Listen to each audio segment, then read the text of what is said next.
में हुई समाजवादी पार्टी के नेता और उनके बेटे की दिन दहाड़े हत्या की वारदात ऐसी कि जिस किसी ने देखा कांप गई उसकी रूह। आखिर क्यों हुई हत्या, क्या था पूरा मामला, जानते हैं क्राइम रिपोर्ट की इस एक्सक्लूसिव पड़ताल में।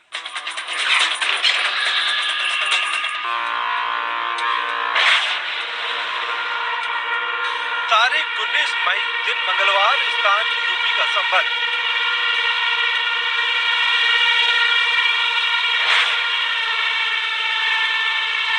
समाजवादी पार्टी के नेता और उनके बेटे की दिन दहाड़े सरेआम हत्या।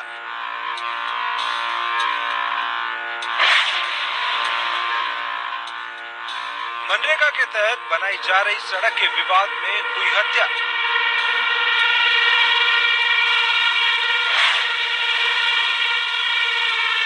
गांव के दबंग कर रहे थे सड़क बनाने का विरोध।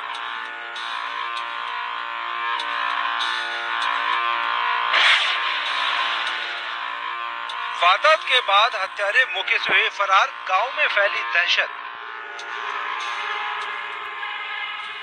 यूपी के संभल में 19 मई दिन मंगलवार को सुबह समाजवादी पार्टी के नेता और उनके बेटे की सरेआम गोली मारकर निर्मम हत्या कर दी गई। हत्या की वजह मनरेगा के तहत बनाई जा रही एक सड़क बनी। गांव के ही कुछ दबंग इस सड़क का विरोध कर रहे थे। सनसनीखेज वारदात के बाद इलाके में दहशत फैल गई। वारदात के बाद हत्यारे मौके से फरार हो गए, लेकिन पूरी वारदात मोबाइल कैमरे में कैद हो गई और तेजी से पूरे देश में सोशल मीडिया पर वायरल हो गई। समाजवादी पार्टी के नेता छोटेलाल दिवाकर की पत्नी गांव की प्रधान है। उनका ज्यादातर काम छोटेलाल दिवाकर ही देखते थे। छोटेलाल दिवाकर मंगलवार की सुबह अपने बेटे सुनील के साथ गांव के बाहर मनरेगा के तहत बन रही सड़क का जायजा लेने गए थे। आरोप है कि इसी दौरान गांव के ही कुछ दबंग वहां पहुंच गए और आगे अपने खेत होने का हवाला देते हुए सड़क निर्माण रोकने की हिदायत दी। जब छोटेलाल दिवाकर ने ऐसा करने से इनकार कर दिया, तब दबंगों ने उन दोनों की गोली मारकर हत्या कर दी। सपा नेता छोटेलाल दिवाकर बेटे सुनील के साथ गए थे सड़क निर्माण का जायजा लेने।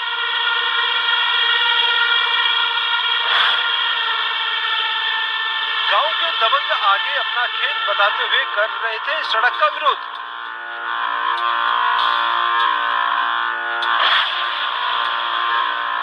वारदात के 6 घंटे में दोनों मुख्य हत्यारों को पुलिस ने किया गिरफ्तार।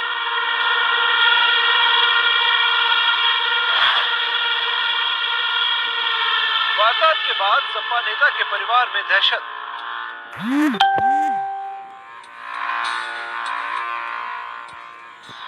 समाजवादी पार्टी के नेता और उनके बेटे की हत्या के मामले में पुलिस ने दोनों मुख्य आरोपियों को गिरफ्तार कर लिया। घटना के 6 घंटे के अंदर ही दोनों हत्यारे पुलिस की गिरफ्त में थे। पिता और भाई की हत्या के बाद प्रधान के बेटे परिवार के अन्य सदस्य काफी डर गए और उनके लिए पूरी सुरक्षा की मांग की। दोनों मृतकों की पत्नियां भी भय के चलते 3 दिनों से कुछ भी नहीं बोल पा रही है। पुलिस ने पीड़ित परिवार को हर संभव मदद देने का भरोसा जताया है। ब्यूरो रिपोर्ट, जन टीवी न्यूज।